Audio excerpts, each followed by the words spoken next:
मुझे एक मान लो एक आउटलेट खोलना है, ठीक है, मुझे एक ठेका खोलना है।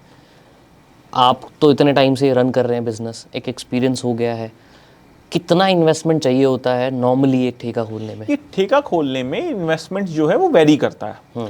इन्वेस्टमेंट बहुत ज़्यादा वेरी करता है लोकेशन के हिसाब से। जैसे मैंने आपको बताया था कि अगर मान लीजिए आप गोल्फ कोर्स रोड पे ठेका खोलना चाहते हैं तो उसका बेस प्राइस बहुत हाई होगा, लेकिन अगर किसी आप रूरल एरिया में ठेका खोलना चाहते हैं तो उसका बेस प्राइस बहुत कम होगा। तो ये लोकेशंस के हिसाब से ये ठेका इन्वेस्टमेंट जो है वो वेरी करती है। तो वैसे ही मान लीजिए कोई किसी का बेस प्राइस 1 करोड़ रुपए है, तो उसके आपके पास 40% उसका आपके पास आप इन द पॉकेट होना चाहिए। ये हम इसको स्टैंडर्ड नॉर्म्स बोलते हैं। अच्छा। तो 40% अगर आपके पास है तो आप जो है उसके लिए जा सकते हैं। मतलब 40 लाख बेसिकली। अगर आपका 1 करोड़ का बेस प्राइस है तो आपके पास 40 लाख रुपए होना चाहिए, ताकि आप गवर्नमेंट को भी दे सके, आप माल भी प्रिक्योर कर सकें। अच्छा। और ये ठेके टू ठेके वेरी करता है। माल प्रिक्योर करना है आपको स्टाफिंग करनी है, ये सब खर्चे होते हैं बेसिकली। ओके। और सबसे बड़ा मेजर चंग जो आपको गवर्नमेंट को फीस देनी है, जिसको जो लाइसेंस की जो फीस देनी है वो। राइट। अब आपके पास तो देखो चॉइस है, आप अलाउड तो आप सब टाइप की कैटेगरीज ऑफ लिकर रख सकते हो, राइट।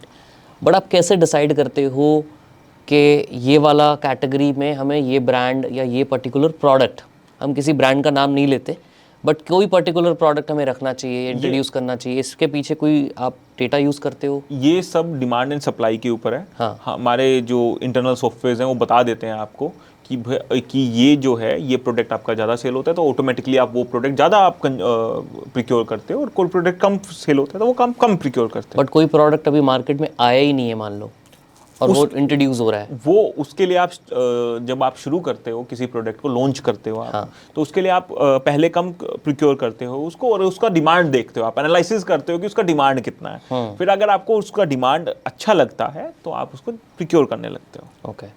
इसके अंदर भी ऐसा रहता है जैसे बाकी रिटेल में क्या होता है, अगर मान लो मेरा एक साबुन है, सोप है मेरा, ठीक है, अब मैं किसी रिटेल आउटलेट पे गया, मैंने उसको बोला कि आप ये वाला सोप अपने रिटेल पे रखो, अपनी शॉप पे रखो, तो वो रिटेल ओनर क्या बोलेगा, शॉप वाला जो ओनर है वो बोलेगा कि यार मैं 60 डेज़ में आपको पेमेंट करूँगा। तो अल्कोहल के अंदर नॉर्मली क्या कितने दिन का रहता है अपना payment cycle?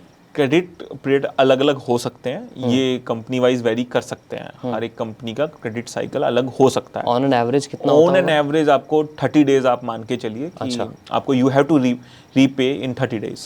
Okay, this is generally accepted standard norm. हाँ बिल्कुल। ओके ओके, सही है, काफ़ी इंटरेस्टिंग इन्फॉर्मेशन मिल रही है हमें आज। बट आपने बोला कि यार मार्केटिंग तो हम कर नहीं सकते, ठीक है, और अलाउड भी नहीं है, तो फिर क्या क्या ऑप्शन बचता है फिर किसी को भी मार्केटिंग करने का? मेरे पास तो कुछ ऑप्शन ही नहीं है, मैं मार्केट कैसे करूं? आप अच्छा एम्बियंस क्रिएट कर सकते हैं। आप अच्छा एम्बियंस क्रिएट कीजिए आपके पास, और अल्कोहल की मार्केट करनी भी नहीं चाहिए। Alcohol is injurious to health, आपको उसका मार्केट करना भी नहीं चाहिए। तो लोगों को हमें एजुकेट करना चाहिए कि वो अल्कोहल कम से कम कंज्यूम करें। जो लोग कर रहे हैं वो भी अपना अल्कोहल जो है कम करें, और जो कम कर रहे हैं वो कोशिश करें कि उस अल्कोहल को वो गिव अप कर सकें। अगर हम अभी, आप हरियाणा में हो प्रेजेंट, राइट? हरियाणा में भी कितने आउटलेट्स हैं आपके? हरियाणा में अप्रोक्सीमेटली आप मान के चलिए कि 50 आउटलेट्स 50 आउटलेट्स हैं, अलग अलग शहरों में होंगे, राइट? कोई ऐसा पैटर्न आपने देखा है कि इस शहर में ज़्यादा कंजम्पशन होता है, उसके पीछे कोई रीज़न मिला आपको? ये सच्चाई है कि हमने इसको काफ़ी बार कोशिश की है देखने का, कि गुड़गांव में अल्कोहल का कंजप्शन हाई है। अच्छा। देन इन रूरल एरियाज़ में आप कंपेयर करो tier 2 cities, tier 3 cities, towns की अगर आप कंपैरिजन करेंगे, क्योंकि गुड़गांव में अल्कोहल का कंजप्शन काफ़ी हाई है। क्या रीज़न है उसका? यहाँ पे कॉर्पोरेट क्राउड है, यूथ थोड़ा अल्कोहल की तरफ है, और ये नहीं होना चाहिए लेकिन। और ये सीजनल भी रहता है इसका कंजम्पशन? जी बिल्कुल। अगर आपको अल्कोहल का अगर ओवरऑल आप देखेंगे तो वो सेम रहता है, लेकिन हाँ टाइप ऑफ अल्कोहल में आप चेंज कर लेते हैं। जैसे बियर जो है, आप जो है गर्मी में जो है समर सीजन में बियर बहुत ज़्यादा सेल होने लगती है, और जब आप विंटर सेशन में जाते हैं तो आपकी रम या विस्की ज़्यादा कंज्यूम होने लगती है। तो ये सीजन वाइज ये कभी कभी डिफरेंस होता है। और हाँ ओवरऑल आप देखेंगे तो वो सेम ही रहता है, सेल सेम रहती है, ओवरऑल सेम रहता है। टर्नओवर वाइज आप देखेंगे तो सेल सेम है, लेकिन हाँ टाइप ऑफ अल्कोहल में आप चेंज हो जाती हैं ये चीज़ें। मेन वर्सेस वुमेन के अंदर भी कुछ पैटर्न देखने को मिला कि men buy this kind of alcohol more, women buy this? ये हमें देखने को मिला है थोड़ा कि वुमेन जो है वो वाइन की तरफ ज़्यादा फोकस्ड रहती हैं। हाँ। वाइन और वोडका, अच्छा। वाइन वोडका जिन की तरफ, और जो मेन है वो विस्की की तरफ ज़्यादा ज़्यादा फोकस रहता है। ये सिनारियो बदल रहा है। हाँ। ये स्टेरियोटाइप चीज़ें बदल रही हैं धीरे धीरे, लेकिन हाँ अभी ये है। अच्छा, कंपटीशन भी होता होगा काफ़ी? हरियाणा में सरकार ने जो, गवर्नमेंट ने जो पॉलिसीज़ बनाई हुई है उसमें कंपटीशन नहीं होता है। अच्छा। क्यों कंपटीशन नहीं होता है? सरकार ने हर एक चीज़ का, एक्साइज डिपार्टमेंट ने हर एक चीज़ का एमआरपी डिसाइड किया हुआ है।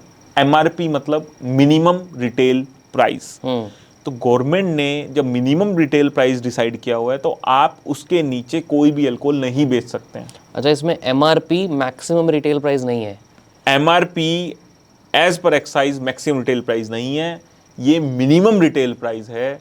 और मिनिमम रिटेल प्राइस का मतलब है कि आप इससे नीचे आप अल्कोहल नहीं बेच सकते हैं। तो वो कंपटीशन होने का सवाल ही नहीं है। जब आप एमआरपी, जब गवर्नमेंट ने या एक्साइज डिपार्टमेंट ने जब इशू कर रखी है, उसके नीचे आप कोई भी नहीं बेच सकता है, तो कंपटीशन कैसे होगा? हाँ, मतलब सेम प्राइस ही अगर है। सबका प्राइस सेम है, इसके ऊपर बिकेगी नहीं, इसके नीचे आप बेच नहीं सकते हैं। Correct. तो सबका प्राइस सेम है लगभग। तो प्राइस तो खत्म ही हो गया फैक्टर। प्राइस वाला फैक्टर जो है इस इंडस्ट्री में लगभग खत्म हो गया है। फिर तो बाकी चीज़ें ही रह जाती हैं, which is the experience and ambience that you create. बिल्कुल बिल्कुल, आप एम्बियंस क्रिएट कर सकते हैं, अच्छा एक्सपीरियंस दे सकते हैं,